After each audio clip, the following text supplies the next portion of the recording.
what advice do you have for people in terms of facing those fears, having those conversations, getting outside of your comfort zone? You had a quote, and I'll get close.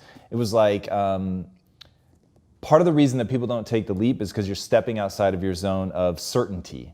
But no one ever made their dreams come true in their field of certainty. Dude, you have the best memory. Remarkable. Dude, I was really into the book and just everything, so that makes it easy to remember that stuff. But like, how do you train to do that? Like, how do you get better at that?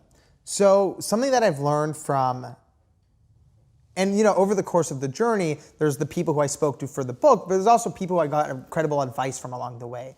And one was Drew Houston, the founder and CEO of Dropbox. I think I was like 20 years old, and it was a pretty cool brunch to be having. I'm sitting there with him and I'm asking him similar questions.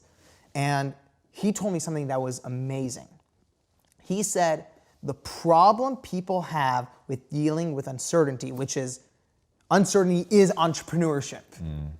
That's the difference between being an employee and being an entrepreneur, is the entrepreneur takes on the uncertainty, right? Drew said the key that people misunderstand about uncertainty is that you're not born with it. It's a muscle. And people just assume that because they don't have it, it's not for them.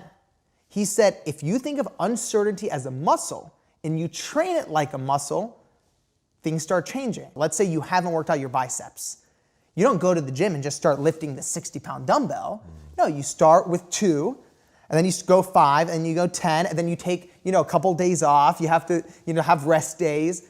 If you think of it the way you train a muscle, all of a sudden uncertainty becomes this manageable thing where you start small and you work your way up. And something that Drew said that I love, he said, when you feel the pain, that means you're working up a weight class.